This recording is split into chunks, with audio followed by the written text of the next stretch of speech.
Welcome back. President Trump has himself a merry little Christmas. Mitt Romney decides to go after President Trump in his first day on the job. And Louis C.K. gets clobbered by the social justice warriors. I'm Ben Shapiro. This is The Ben Shapiro Show. Well, welcome back. I hope that you had a wonderful Christmas and a wonderful New Year's. I know that I did, and I could not be more excited to be back here with you. I know, sounds like I don't want to be here, but that's not true. I actually do want to be here. I want to be here with you. We're going to get through this next year together because it's going to be one heck of a ride. Now, we have a lot of news to fill you in on. A lot happened over the last week and a half. Some of it humorous, some of it tragic. There'll be laughs. There'll be smiles. There'll be crying. There'll be tears. There'll be a lot going on in just a second. But first, let's talk about the national debt. $1.2 trillion. That's how much was added to the national debt in fiscal year 2018. Economists say that by the end of 2019, we will be spending more on the interest on our national debt than we spend on Medicare, and by 2023, more than we spend on the military. As balloon payments become due, you should be asking yourself, what exactly is the impact on the U.S. dollar going to be? And what is that impact going to be on your investment? So what's your plan? Can you afford another hit to your retirement like the last downturn when the S&P dropped 50%? Can you really afford the sort of volatility we've been seeing in the stock market lately? Well, a hedge against inflation and a hedge against uncertainty is precious metals. Gold is a safe haven against uncertainty. My savings plan is diversified. Yours should be too. I don't mean take all your money out of the stock market and dump it in gold. I mean take some of your money and put it in precious metals. It is responsible to be diversified. The company I trust with precious metal purchases is Birch Gold Group. Birch Gold Group has thousands of satisfied customers, countless 5-star reviews, an A+ rating with the Better Business Bureau. Contact Birch Gold Group. Get a free information kit on physical precious metals. See if diversifying into gold and silver makes sense for you. It's got that comprehensive 16-page kit. Shows how gold and silver can protect your savings, how you can legally move your IRA or 401k out of stocks and bonds into a precious metals IRA if that's something you're interested in. To get that no-cost, no-obligation kit, go to birchgold.com/Ben, ask all your questions, and then get yourself some precious metal at birchgold.com/Ben. Go check them out and start the new year off the responsible way. Okay, so it is a brand new year, and there's a lot of debate already about whether 2019 is going to be 2018 Part 2, The Revenge, or whether it's going to be Part 1 of 2020. Pretty obviously, it's going to be Part 1 of 2020 because everybody is already running for president. Everybody is already trying to figure out whether President Trump is even going to stick around to run again for president. The answer is probably yes. But President Trump had himself a merry little Christmas. He spent the Christmas of his life in the White House by himself, basically waiting out the government shutdown and tweeting furiously from the Oval Office. So he had himself a lot of fun. He was there for Christmas. He was there for New Year's. And that led him to send out a bunch of tweets, a bunch of videos talking about what he's done so far. Now, all of that is fine. The president has accomplished a great many things in his first couple of years in office. Remember, he's only been in office for a little under 2 years, which is incredible. So for President Trump, it's sort of like there's Trump years and then there's regular years. So in regular years, it's only been like a couple of years of President Trump's presidency. In Trump years, it's been at least 200 years of President Trump's presidency. Time has warped completely. President Trump has actually been president since 1733 in regular years. But in Trump years, he's only been president for like 2 years. So there's that. But President Trump listed his historic accomplishments on New Year's Eve in a little video that he cut for Twitter. Here's what it sounded like. I just want to wish you a very, very happy New Year. It's going to be a great year. Complicated, but great. I will tell you, there has never been an administration, and I'm very proud of this, that's done more than the Trump administration in the first 2 years of office. We've had a great 2 years. I'm working hard for you. I'm fighting for you. We're going to win. We're going to win all the way. We're going to win at everything we do. So happy New Year, and let's enjoy the next year, and then we're going to enjoy the following year, and then we have 4 more, and everything is going to be so beautiful. Thank you very much. Have a fantastic New Year. President Trump then tweeted out about all of his accomplishments. He said, listen, everything's been great so far. You guys just don't appreciate it. You don't appreciate it. You don't know it. You don't know anything. It's been great. I don't know why you didn't get it. So he tweeted out that everybody should calm down and enjoy the ride. He tweeted out in all capital letters. This was his first tweet of the new year. Happy New Year to everyone, including the haters and the fake news media. 2019 will be a fantastic year for those not suffering from Trump derangement syndrome. So calm down and enjoy the ride. All capital letters. Great things are happening for the country. Nothing says to me, calm down and enjoy the ride, like somebody tweeting that at me in all capital letters. I know that if I'm in the back of the car and somebody in the front of the car says, calm down and enjoy the ride, nothing is going to make me calm down and enjoy the ride quite like that. But there was this feeling of incipient panic that was building up in the last days of 2018, and now it is carried forward into 2019. President Trump's furious tweets over the break were not helpful that way. Again, the president has accomplished a lot of things in his first couple of years in office. It's not supremely helpful to be leading off his reelection campaign with him kind of hunkered down in the White House, just tweeting whatever comes into his mind. Right now, what the White House should be projecting is a feeling of invincibility, a feeling of calm, a feeling of collected goal making and shared purpose. And instead, what we're sort of getting is President Trump feeling isolated and tweeting out a lot of things. Now, a lot of the things he's tweeting are true, by the way. So the president, for example, was tweeting out a lot about the border.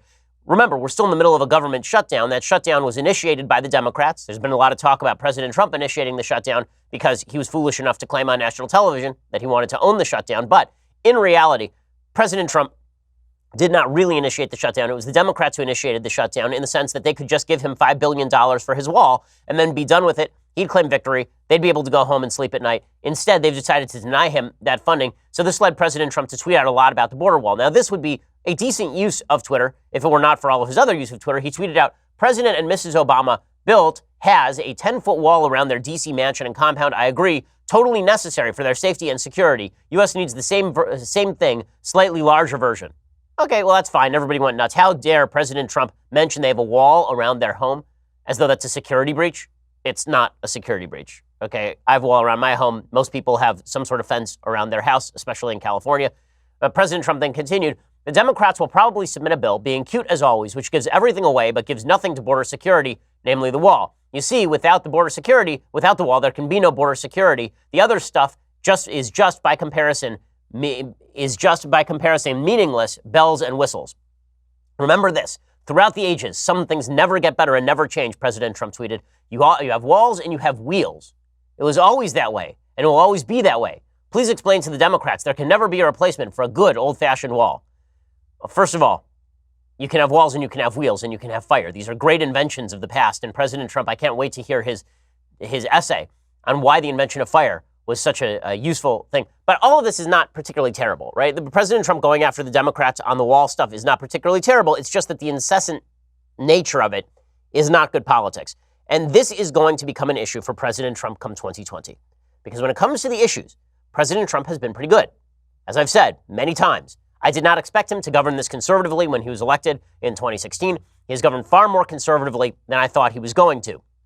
With that said, the character flaws that the president has evidenced are going to be the chief reason why people are uncomfortable with him.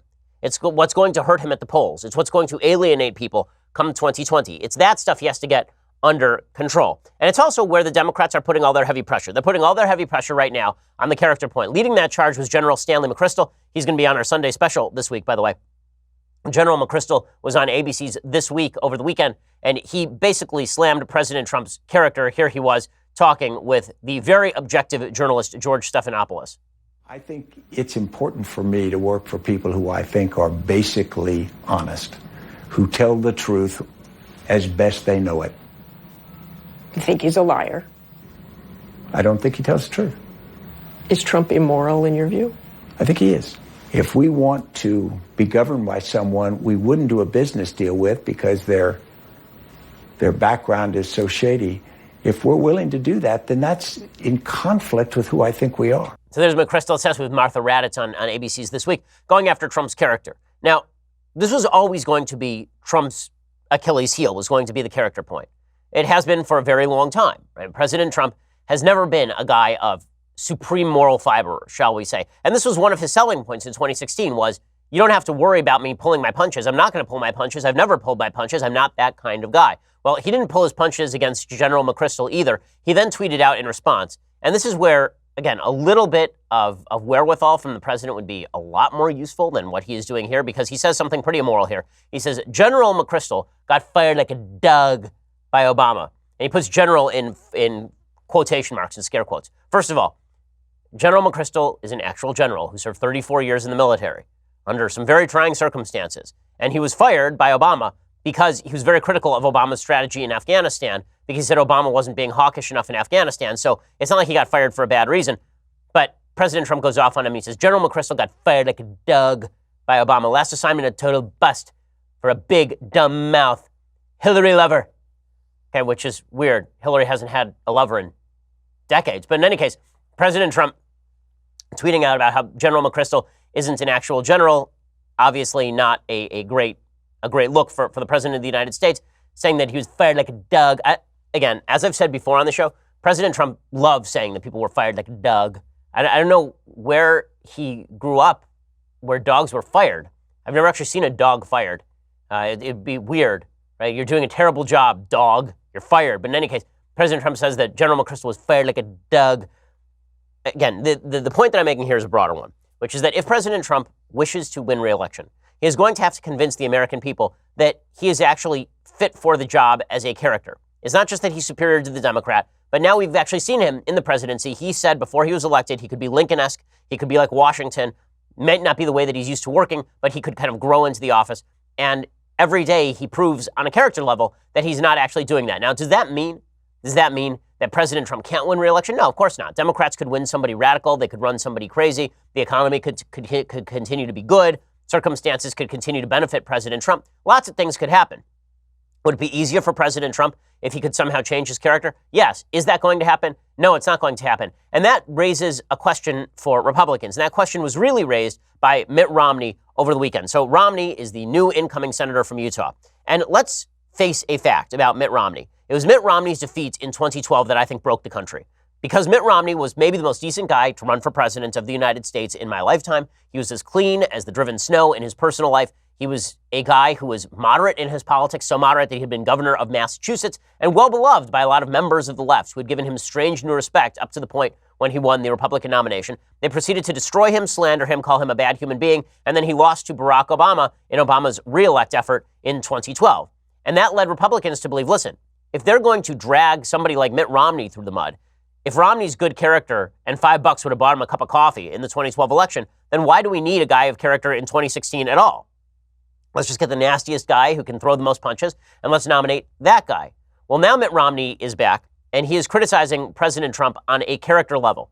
And I'll explain why what he's doing here is tactically inept, why it's tactically inept, why you can criticize President Trump's character when President Trump says things that are character-free, like putting scare quotes around general when dealing with Stanley McChrystal, why you can say that when President Trump does stuff that is bad, it's bad, but that's not the same thing as what Mitt Romney did today in the pages of the Washington Post. I'll explain in just 1 second. First, let's talk a little bit about how you are going to send all your packages in the upcoming year. So, the post office is a great place. Post office has a lot of great services. You can mail all your stuff, obviously, for a cheap fare, and also they're relatively efficient and all that, but you know what's even more efficient? Sitting at your desk and not having to go down to the post office. Stamps.com makes that possible. That's why I use Stamps.com. It's why the Daily Wire uses Stamps.com. Stamps.com brings all the amazing services of the U.S. Postal Service directly to your computer. It's the faster, more convenient way to get postage. You can simply use your computer and print official U.S. postage for any letter, any package, any class of mail, anywhere you want to send. The mail carrier picks it up. No more lugging mail to the post office. No more hassles. Stamps.com not only saves you time, it saves you money as well. With Stamps.com, you get discounted postage rates that you can't get at the post office. Not to mention, it's a fraction of the cost of those expensive postage meters. Go check out Stamps.com right now. Again, it's going to save you a lot of time, which means saving you a lot of money. It does for us here at the Daily Wire. Right now, you can enjoy that Stamps.com service with a special offer. It includes a 4-week trial plus postage and a digital scale. Start off the new year right. Go to Stamps.com, click on the microphone at the top of the homepage, type in promo code Shapiro. That is Stamps.com. Enter a promo code Shapiro. Stamps.com. Promo code Shapiro. Go check it out right now. Stamps.com. Promo code Shapiro. Okay, so Mitt Romney, his first day in office. So what does he decide to do? Write an entire op-ed about how unpalatable President Trump is. Now, there are those of us in the commentariat community whose job it is to actually comment when the president does good stuff and when the president does bad stuff. I've been using the so-called good Trump, bad Trump model since 2015, since 2015, 2016, when President Trump was then just candidate Trump. But Mitt Romney has been highly critical of Trump throughout. He was very critical of him in 2016. He gave a long speech about how he thought Trump was unfit to be president of the United States. And then Trump thought about him for Secretary of State, picked Rex Tillerson instead, sort of humiliated him publicly. And then Romney ran for Senate in Utah and took President Trump's endorsement. And now Romney is turning back around on Trump and smacking him directly in the grill. He has a piece today in the Washington Post titled, "The President Shapes Public Character of the Nation. Trump's Character Falls Short." Now, here's the problem with what Mitt Romney is doing here. I may agree with a lot of his points with regard to the president's character, but what he is doing is trying essentially to force Republicans, trying to force conservatives into now having to choose between quote-unquote conservatism and Trumpism. It's a false choice. It's a false choice. He's trying to force people to have to choose between President Trump and conservatism. And that may have been more of a choice in 2016 before Trump was president, but Trump is president now. And Trump's given us a lot of very conservative policies. Here's what Mitt Romney writes today. And it does beg a particular question, which is whether Mitt Romney is going to try to primary President Trump come 2020. So Romney writes, the Trump presidency made a deep descent in December. The departures of Defense Secretary Jim Mattis and White House Chief of Staff John Kelly, the appointment of senior persons of lesser experience, the abandonment of allies who fight beside us, and the president's thoughtless claim that America has long been a sucker in world affairs all defined his presidency down. It is well known that Donald Trump was not my choice for the Republican presidential nomination. After he became the nominee, I hoped his campaign would refrain from resentment and name-calling. It did not. When he won the election, I hoped he would rise to the occasion. His early appointments were encouraging, but on balance, his conduct over the past 2 years, particularly his actions last month, is evidence that the president has not risen to the mantle of the office. Those are pretty strong words, that the president hasn't risen to the mantle of the office, meaning basically he is still unfit for the presidency. He says it's not that all of the president's policies have been misguided. He was right to align U.S. corporate taxes with those of global competitors, to strip out excessive regulations, to crack down on China's unfair trade practices, to reform criminal justice, to appoint conservative judges. These are policies mainstream Republicans have promoted for years. But policies and appointments are only part of a presidency. Well, I'll continue by explaining more about Mitt Romney's perspective here in just a second and why he's doing it in the pages of the Washington Post and what this means for the sort of choice that is going to be set up falsely by Romney and by the press in 2020 for Republicans. I'll explain that in just a second. Mitt Romney says, to a great degree, a presidency shapes the public character of the nation. A president should unite us and inspire us to follow our better angels. A president should demonstrate the essential qualities of honesty and integrity and elevate the national discourse with comedy and mutual respect. As a nation, we have been blessed with presidents who have called on the greatness of the American spirit. With the nation so divided, resentful, and angry, presidential leadership in qualities of character is indispensable, and it is in this province where the incumbent's shortfall has been most glaring. Then he talks about how in 2016, 84% of people in Germany, Britain, France, Canada, and Sweden believed the American president would do the right thing in world affairs. 1 year later, that number had fallen to 16%. I don't know why he's citing that poll. Obama was terrible for foreign affairs, and who cares what the Germans have to say about American foreign policy?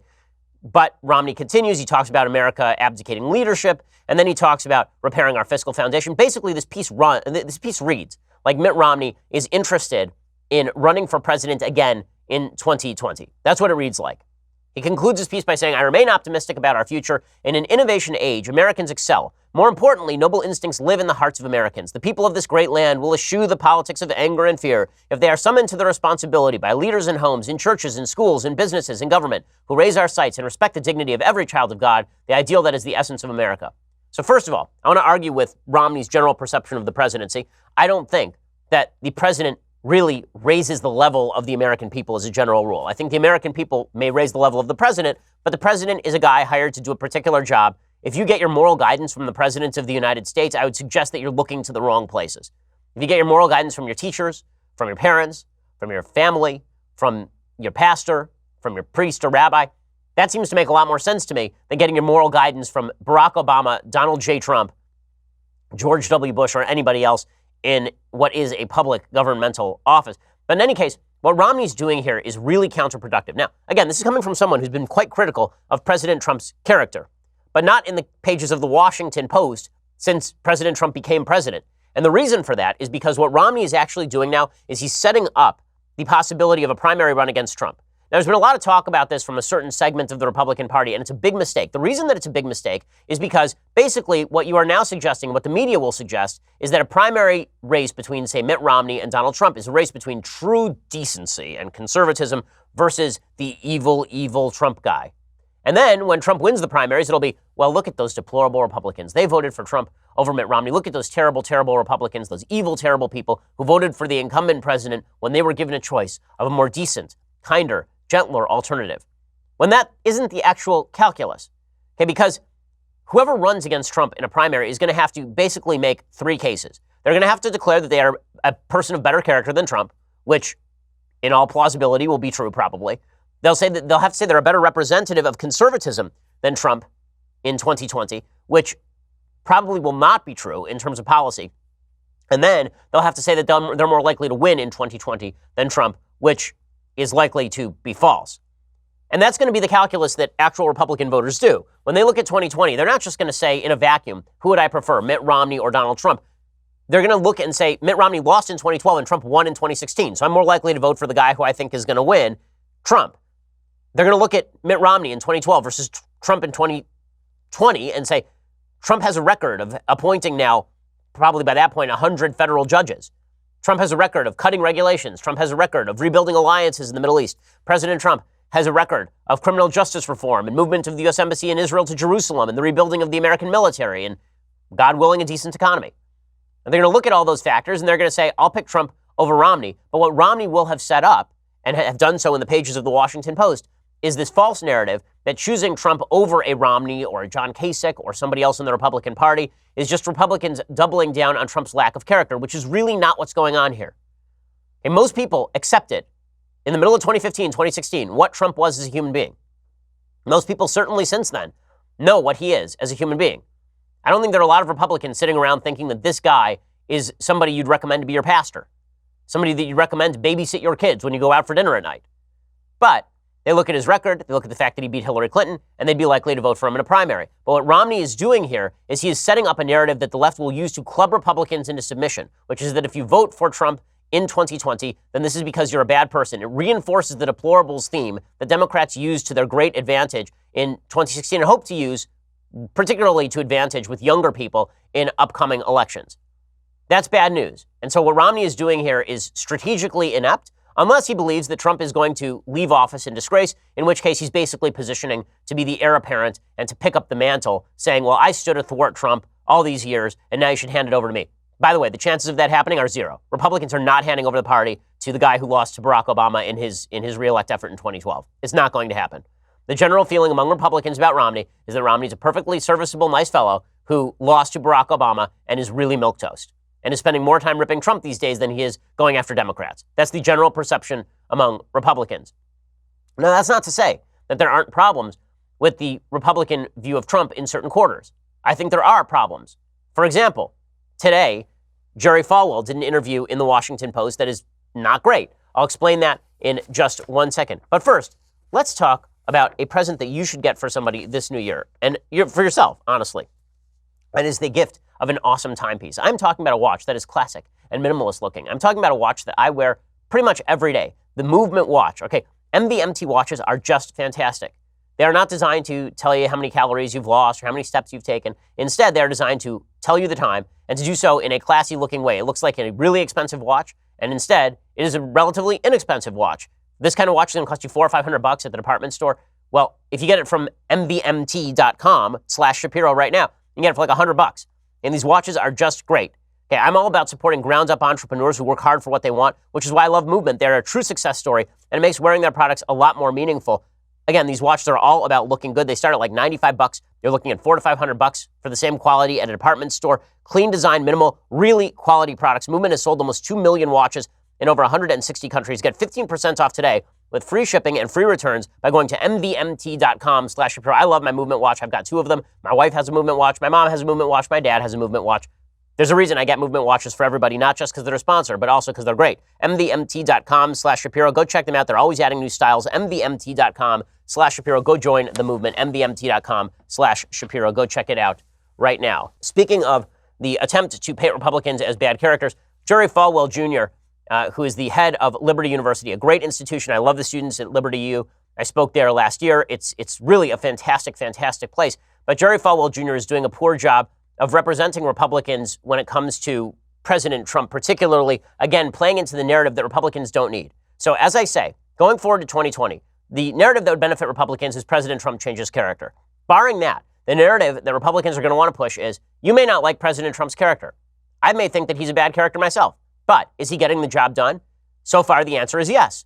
And so I'm not going to turn over the government to radical leftists simply to show my disdain for President Trump's character, which I have done every day since President Trump basically announced whenever he has done something wrong. I don't have to throw the election to Elizabeth Warren or Kamala Harris in order to demonstrate that I don't like President Trump's tweeting. And that is not a necessity of American government. That seems like a better argument. But unfortunately, there are Republicans like Mitt Romney who want to make this next election a choice between President Trump's character and conservatism, which is not an actual choice. That's not the choice that's happening here. And then there are people like Jerry Falwell Jr. who sort of want to force the same choice. They want to suggest that President Trump is actually a godsend in every possible way. So Jerry Falwell Jr. has this long interview in the Washington Post when he talks about how President Trump is just spectacular. And he was asked about whether Christians were supposed to support nice guys. He said it's a distortion of the teachings of Jesus to say that what he taught us to do personally, to love our neighbors as ourselves, help the poor, can somehow be imputed on a nation.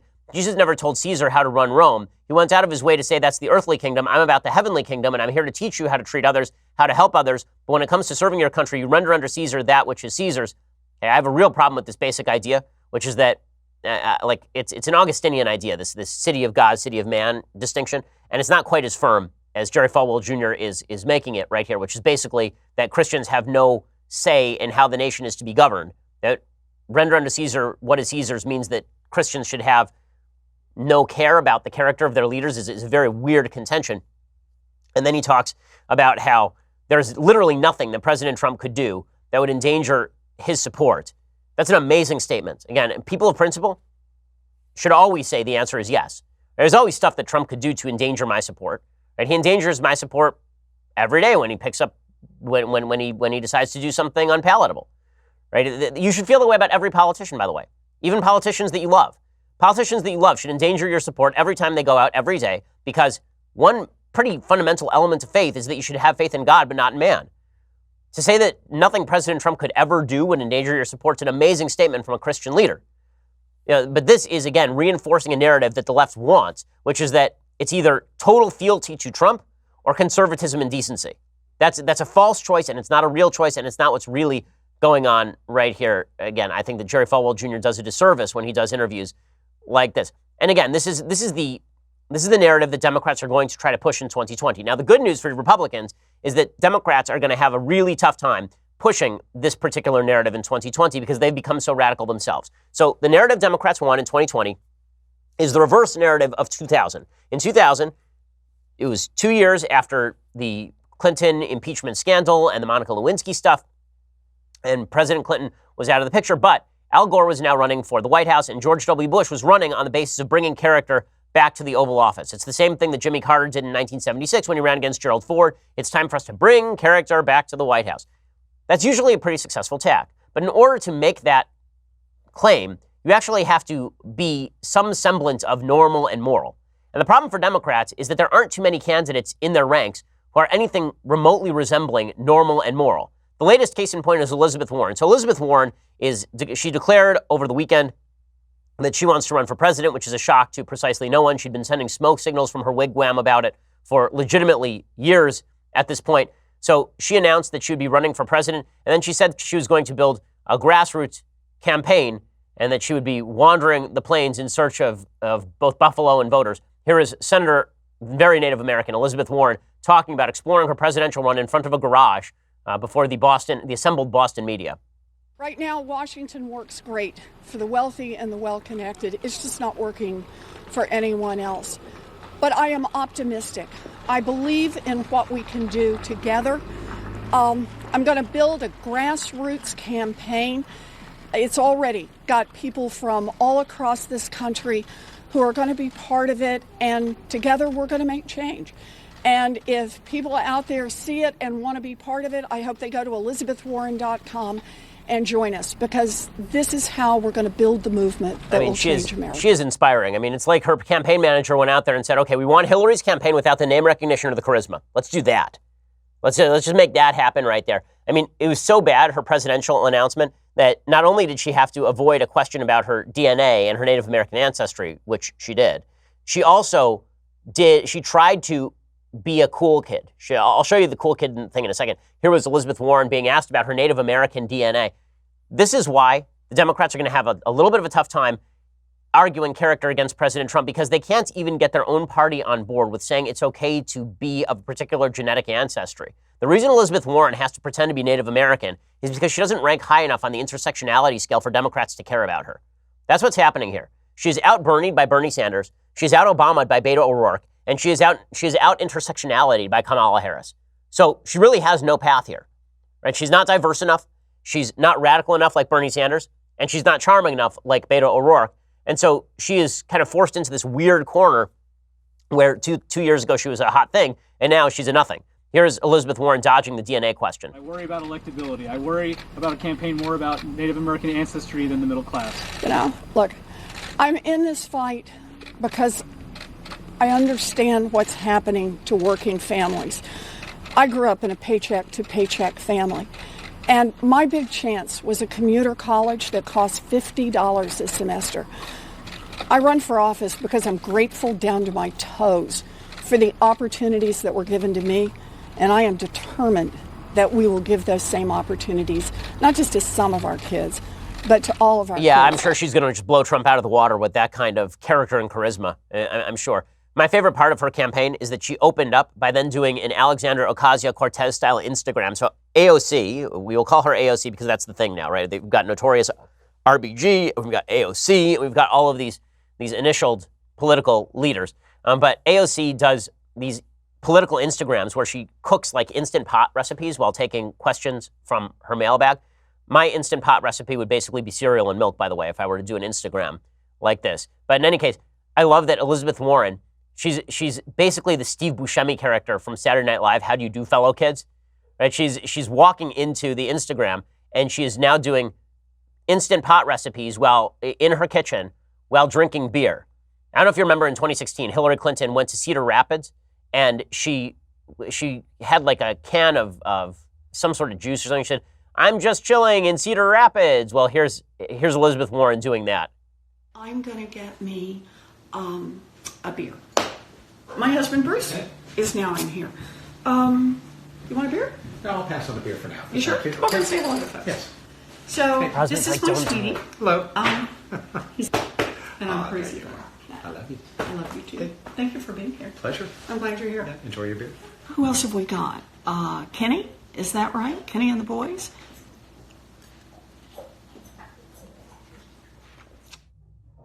So there's Grandma swigging off the top right there. That's going to go over great with the kids. The kids are like, "Oh man, she's awesome because she drinks beer. She's the best. Wow. Look at Grandma over there taking out her teeth and then swigging on the beer." This is going to go great for the Democrats. We'll get to more of the Democrats being unable to play the character card against President Trump in just a second. Again, part of character is also a feeling of authenticity. Nothing is less authentic than that video. I mean, that video is just airsats garbage. It's so fantastic in pretty much every way. I haven't seen a candidate that inauthentic since Hillary Clinton, since they did this last time. We'll get to all that in just a second. First, I want to talk to you about your impending doom. So I know it's the new year and you're in a good mood because guess what? We're going to jump back into work. We're going to have a brand new year, but you could die this year. I mean, I don't mean to break it to you that way. You could plot. I mean, you could just be driving around tomorrow and boom, your year was 2 days old, right? That could have been a thing that happened to you. But in order for you to make sure that your family is not left bereft, if that should happen to you, you really should have some life insurance. Getting life insurance is one of the more intimidating parts of becoming a full-fledged adult, but if you are into adulting, you may want to get life insurance, and you should get life insurance because Policy Genius is around. Policy Genius have created a website that make it easy for you to compare quotes, get advice, get covered without extra fees or commission sales agents. Policy Genius is the easy way to get life insurance in minutes. You can compare quotes from top insurers to find the coverage you need at a price you can afford. From there, you can apply online. The advisors at Policy Genius will handle all the red tape. They'll even negotiate your rate with the insurance company. It's all part of their best price guarantee. And Policy Genius doesn't just make life insurance easy. Whether you're shopping for disability insurance to protect your income, homeowners insurance, or auto insurance, they can help you get covered fast. Like, listen, I'm sick today, and I could plot later today, but I have life insurance because I was responsible. You should also be responsible. You should go get life insurance right now at Policy Genius. In minutes, you can compare quotes and apply. I've checked out Policy Genius. It really is easy and user-friendly. You can do the whole thing on your phone right now. Policy Genius, it's the easy way to compare and buy life insurance. Go check it out right now, policygenius.com, and go check out their life insurance possibilities in minutes. Well, we have a lot more coming up on today's show because we have such a backlog of things to talk about. We have to get to all of them. But first, you have to go over to dailywire.com and subscribe. So for $9.99 a month, you can get the rest of this show live. You get the rest of the Michael Knowles show live. I don't know I'd want that, but sure, you can have it if you want it. I mean, if you also want syphilis, we can give that to you probably. We can find someone here to... maybe not. Maybe we can't give that to you. But we can give you Michael Knowles' show. We can also give you Andrew Klavan's show live. Also, coming up in 2019, beginning next week, the Ben Shapiro radio show will be extending to 3 hours, which means that we are adding 2 full hours with all the great content you have come to enjoy. Unless you listen live on the radio, only Daily Wire subscribers will be able to get the full 3-hour show on demand. We're also going to be taking some questions during some of the breaks and stuff, so make sure to become a Daily Wire subscriber today. Also, coming up tomorrow, don't miss our next episode of Daily Wire Backstage, where you can watch a bunch of us dudes. Some of them smoke cigars and drink whiskey. I sit there and I sip water and smoke a bubble pipe because I don't approve of all of this machismo. But Andrew Klavan will be there. Michael Knowles, the execrable, will be there. Alicia Krause, who is not, in fact, a beer-drinking, beer-swilling, cigar-smoking man, will be there as well. Daily Wire God King Jeremy Boring and his beard will both be there. And I will be here to ring in the new year and, of course, answer your questions. As always, only Daily Wire subscribers get to ask the questions, so make sure to subscribe today. Also, so many goodies to mention today. This Sunday, General Stanley McChrystal on the Sunday special. He had some things to say, and you're going to want to hear all those things that he had to say because he really is kind of an interesting guy. So go check that. Here's what it sounded like. Hi, I'm Stan McChrystal, and join us this week on the Ben Shapiro Show for the Sunday special. We're going to talk about politics, talk about leadership, talk about my new book, Leaders, Myth, and Reality, and all the kinds of things in the world that are on our minds. Okay, so go check that out. So many good things happening this year. And I promise you, I have so many exciting plans for this year. You're going to want to be part of the team. Go to dailywire.com, subscribe, $99 a year. You get all of those things, plus this. The greatest in leftist tears, hot or cold tumblers. Now, you may have noticed that I'm ill today. You know why I'm ill? I was on vacation. You know what I didn't have with me on vacation? This thing right here, this leftist tears, hot or cold tumbler. I was in Hawaii, and I didn't bring it with me because when I travel, I'm loath to bring the possibility of damage to my precious leftist tears, hot or cold tumbler. Well, I protected it, but it did not protect me, and thus I am sick. I'm not saying that you can be protected by all disease and harm in life by drinking from the leftist tears, hot or cold tumbler. All I'm saying is that correlation may be causation. When I didn't have the tumbler, got sick. When I did have the tumbler, didn't get sick. I don't know what to tell you. Go check it out right now. $99 a year, you get all those things, plus the leftist tears, hot or cold tumbler, which will bring you happiness and fulfillment in life. I know, material things can't, but this can. Maybe. In any case, go check that out. We always appreciate your listenership. We are the largest, fastest growing conservative podcast in the nation. Happy New Year.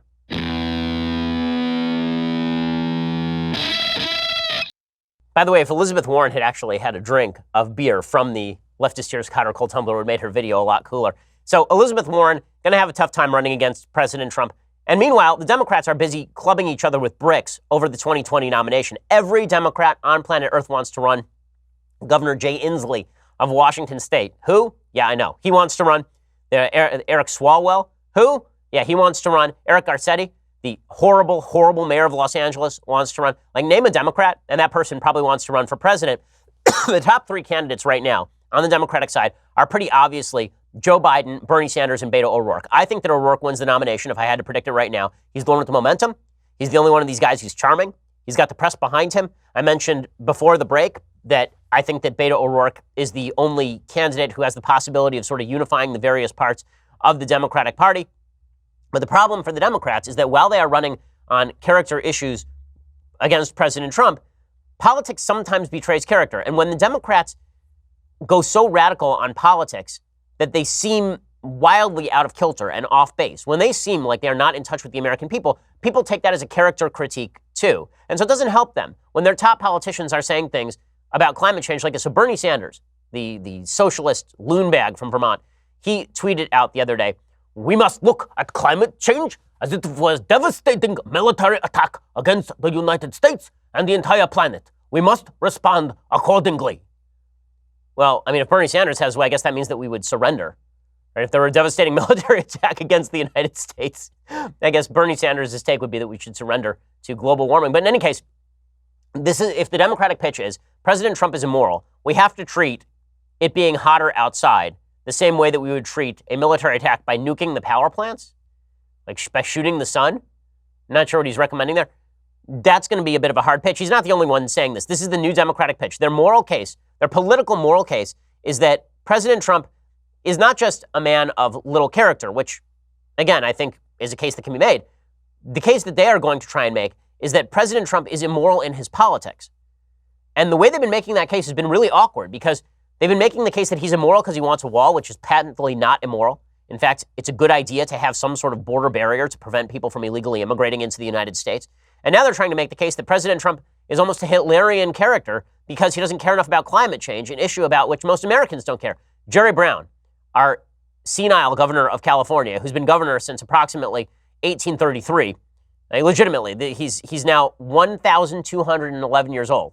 It's really amazing. So Jerry Brown is doddering around here in my home state, and he says that climate change is as devastating as the Nazis to humanity, which comes as a shock to my people. No, not much. It's been hot outside, but it was a lot hotter in certain situations for Jews in the past. Here's Jerry Brown from California making the case that climate change is just like Hitler and the Nazis.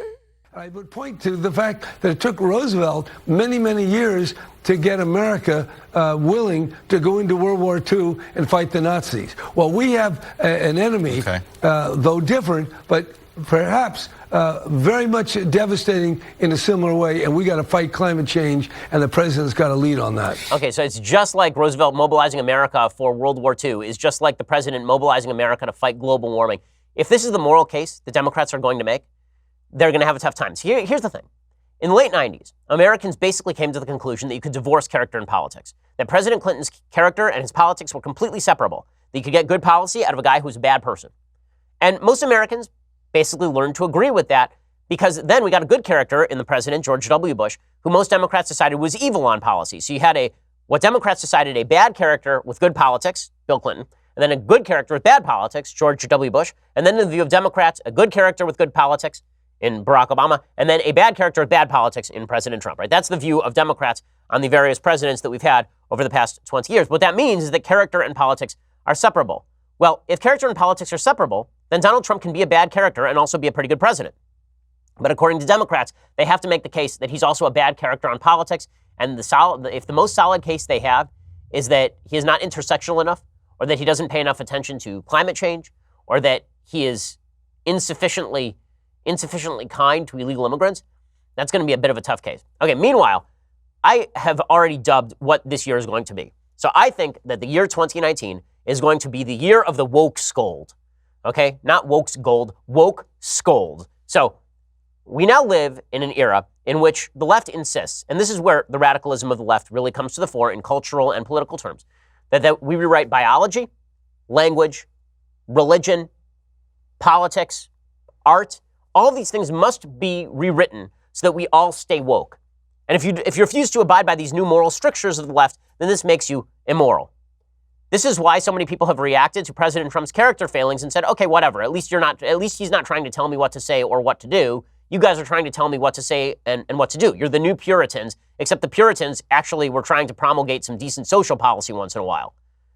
And the latest indicator that the left has gone too far in the woke scolding has been Louis C.K. So Louis C.K., before his downfall, was probably my favorite working comedian. And that is saying that despite the fact that Louis C.K. is a wild leftist who hated Sarah Palin, is vulgar, is vile as a human being, he's really, really funny. If you ever want to watch a great comedy set, go watch Louis C.K. talk about what it is like to raise children who ask too many questions. It's really, really good. Louis C.K. is a very talented comedian. Well, if you recall, last year, Louis C.K. was outed in the middle of the Me Too scandal, in the Me Too movement, for having basically brought back female comedians to his green room and then having pushed them to watch him perform sexual acts upon himself, right? And he went into self-imposed exile and lost tens of millions of dollars and all of the rest. Well, now he's coming back. Well, the woke scolds don't want him to come back. They say that he has sinned, he can never return to public life. I mean, this is the amazing thing about the new woke scolding SJWs, is that there's no such thing as repentance, there's no such thing as redemption.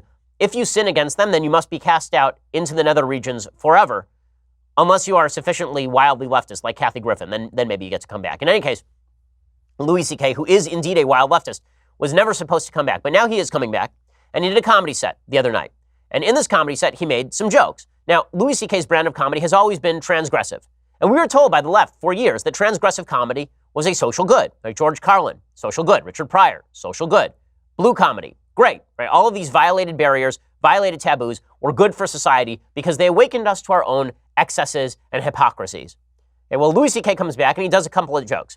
And he tells a joke about Auschwitz, and then he tells a joke about Parkland survivors, and then he tells a joke about gender fluidity. Here's a little bit of his set. And the left went nuts on him because apparently Louis C.K.'s brand of humor is no longer acceptable in woke scold world.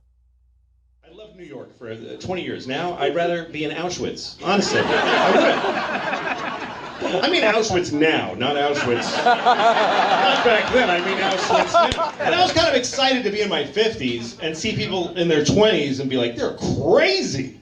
These kids are nuts, but they're not. They're fucking, they're just boring. You should address me. They're like royalty. They tell you what to call them. You should address me as they, them.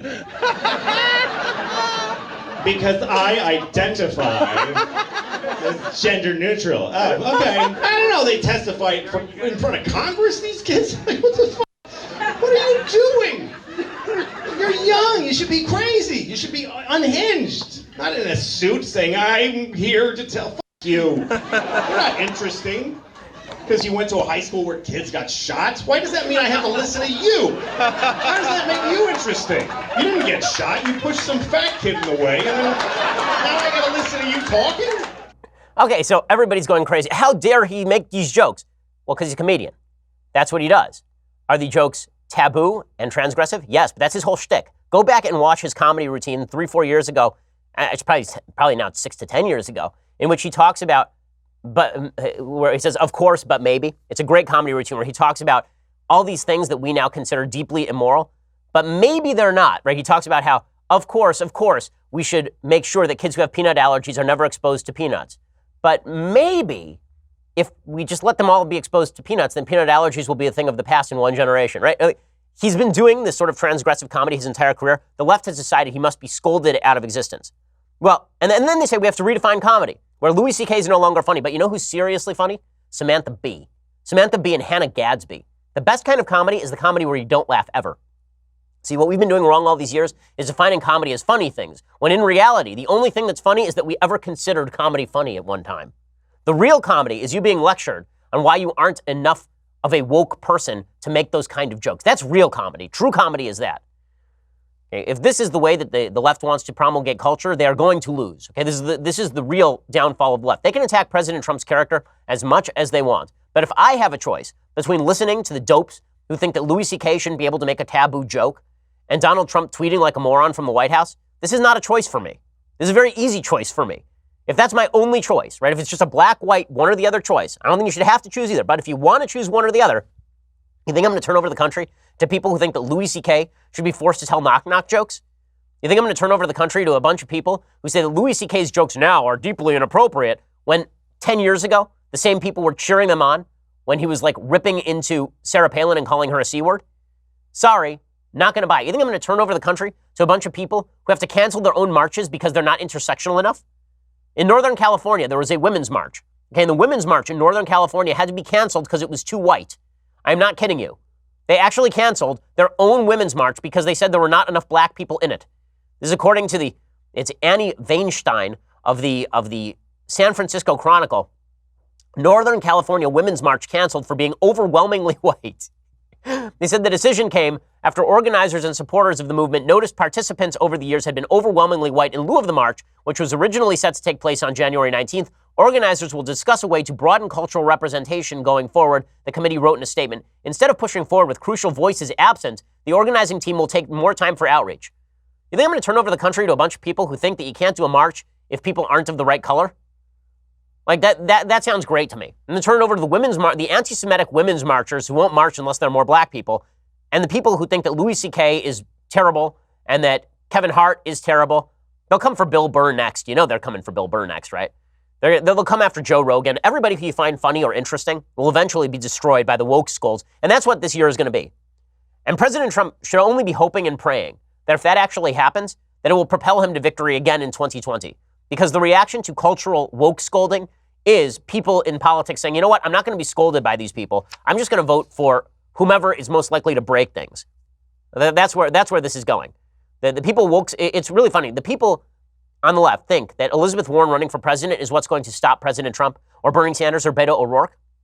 What they don't understand is the thing most likely to propel Trump back to the presidency in 2020 is not a race against any of these people. It's going to be all of the morons on Twitter and all the morons on Facebook and all the idiots in the media who think that Louis C.K. has to be scolded into subservience and obedience for telling jokes about Auschwitz or something.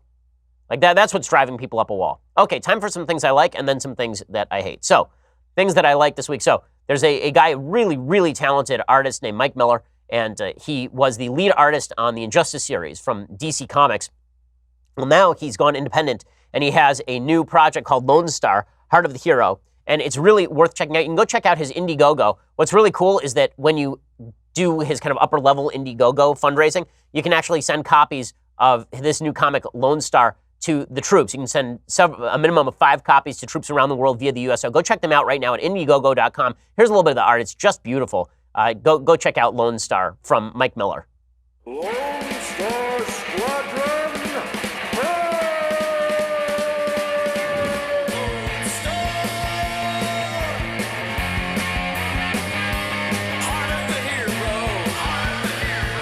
So it's kind of like 80s style. And it's also, the art of it is really cool. You should go check out the art of it's really beautiful. It's fun to read. So check it out, Lone Star, Heart of the Hero. And if you want to give some copies to the troops, then you can go check that out at Indiegogo.com/projects Lone Star. That's something worth checking out. Okay, other things that I like. I would be remiss if I did not mention President Trump's Christmas. So President Trump had himself a merry little Christmas.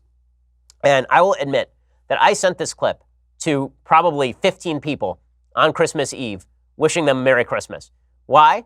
Because President Trump did phone calls with a bunch of kids who called into the White House.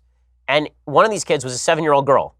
And President Trump asked the 7-year-old girl if she still believes in Santa Claus. Here he was. It was great. Oh, that's really good. You just have a good time. Are you still a believer in Santa? Yes. Because at 7 it's marginal, right? You just enjoy yourself. Okay, so first of all, yes. So first, it's great. Owning the libs with certitude and confidence, President Trump, owning the 7-year-old libs who still believe in Santa Claus. I mean, that is just spectacular stuff. Do you still believe in Santa Claus? Are you stupid? Like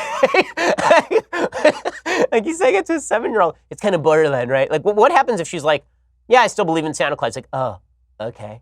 I'll just back away slowly. All right. Where are your parents? Pretty spectacular. So now I will admit that I have been in the President Trump side of that phone call before. Right? I've done that to people. Like, I did that when I was, I think, 4. Like, see, in the Jewish community, we don't do the Christmas, which means we also don't do the Santa. And there was a girl who lived across the street named Colleen, and I was friends with her, and she was a nice Christian girl, and she and I were the same age. We're probably both 3 or 4 years old. And she came over to my house, and she was talking about how Santa was going to bring her lots of presents for Christmas, and I said to her, Santa's not real. And her mom got super pissed and called my parents and wanted to know why I had said that. And my parents were like, well, is Santa real? And she's like, no, but you're not supposed to tell kids that. Like, well, we didn't do it. It was our kid. In any case, I did that when I was 4. I wasn't 73 when I did that to a 7-year-old, but you got to love it. President Trump, I mean, that is some ownership of the libs right there. That's why we elected him. And no one really expected it, right? Because he had ended the war on Christmas, the president. And the president had fought against those assaulting Christmas. No one expected him to simply swivel and then blitzkrieg Christmas that way, right? Like he'd already ended the war, and then suddenly he decided to launch his own offensive on Christmas. It was really incredible. So well done, President Trump, for what was a studly display of owning with facts and knowledge. Okay, time for some things that I hate. So I will acknowledge I hate New Year's celebrations. I think New Year's celebrations, because I'm a killjoy, and also because they suck. So have you ever been to a New Year's party where you're like, yeah, that was totally worth it? So my wife and I were in Times Square probably now 7 or 8 years ago, and we had gone to a musical, and then we were going to stay in Times Square, and we decided this is probably the most miserable place to be on New Year's Eve. Just packed in this claustrophobic place where if 5 people turn around and start a stampede, 100,000 people die. This is a bad idea. Staying up to watch the ball drop on New Year's Eve is no fun. And you can tell when people are sort of forced to have fun, right? It's what we at the office like to call mandatory fun, like our Christmas party. Mandatory fun, right, is sort of what everybody has on New Year's Eve. It's like, well, it's New Year's Eve. You're supposed to have fun. It's what we have to do. And so the media members decide that they are going to force you to engage in the fun along with them. And this means that we are going to watch news anchors act like morons. One of the things I find hilarious about this is we have gotten nonstop virtue signaling from the media all day long, all year long, for years now, about how the United States is now a dangerous place for members of the news media. Let me ask you a question. When you watch those broadcasts on New Year's Eve of members of the news media getting drunk and talking about their sex lives, did this seem to you like a wildly dangerous place for members of the news media? It didn't to me. Why are we having on random celebrities who were last relevant in 1973 to talk about the countdown to 2019? No one knows. But here was NBC talking about steaming of the genitals on their New Year's Eve countdown show, because this is solid TV. Mandatory fun, guys. Chrissy Teigen talking about steaming her genitals. A classic vaginal steaming. I like to steam my vag. I'd rather I don't not like do that. to do it, but listen, if GP tells me to do it, I'm kind of into it. What does that mean? You steam your All right, vag. don't say it. It doesn't matter. Okay, listen, there's a lot to explain with it, but I did it. Whatever. You should be in prison. Honestly, for more reasons than that. Okay, guys, it's less than 15 minutes. I mean, I guess it's better than dry cleaning down there. But in any case, what? Like, this is on the New Year's Eve. There are kids who actually watch this stuff. And yet that was the thing that was happening. That wasn't the only thing that was happening on the networks. CNN's Anderson Cooper decided to talk about his mom's sex life on air. He talked about one time when his mom nailed Marlon Brando, which, I mean, honestly is no shock. Apparently Richard Pryor also nailed Marlon Brando, which is more of a shocker. Right? Richard Pryor and Marlon Brando, like the villain from Superman 3 and Superman's dad getting it on in like 1979. Things are weird. In any case, here was Anderson Cooper talking about his mom's sex life on CNN. Don't worry, these are respected members of the media. Stop it. They are journalisming. These are journalists. Take them seriously. They must be taken seriously. Here's Anderson Cooper, who I guess we're supposed to take seriously. Working with him, he's just so inventive. My mom hooked up with him. She did? With hot Marlon Brando, not like Apocalypse Now Marlon Brando. Oh, She hooked up with like, I think it was on the waterfront Marlon Brando. Wow. She and Carol Mathau both watched the movie Lucky and lady. both made a deal that they were going to meet up. Did they really? Yeah, Carol You're did not it. kidding. Carol got it first and then set it up for my mom. Okay, well, that's always good stuff, is when you're talking about your mom's sex life on national TV. I can't imagine if that affected Anderson Cooper as a child or anything. In any case, very, very weird. And then CNN's Randy Kay, another great reporteress, drinking champagne from a bong live on New Year's Eve. These are journalists who are very much in danger. Remember, President Trump has endangered their lives. President Trump has single-handedly put their lives in danger. They are so afraid that they are out at public bars drinking from champagne bongs on New Year's Eve, on the most populous night of the year. I mean, look at the this is true journalisming. Here we go. Really, just a little bit. All right. I tried it. Yeah. Yeah. All right. You ready? You got to hold it up straight. It's a bad idea. This is not a good idea. Not a good idea. Oh, yeah. Oh, that was an excellent idea, actually. That was excellent. All right. Okay, and it turns out that the worst move of the night came courtesy of CNN as well. Jane Curtin, who I guess is some sort of commentator for CNN. She came on CNN.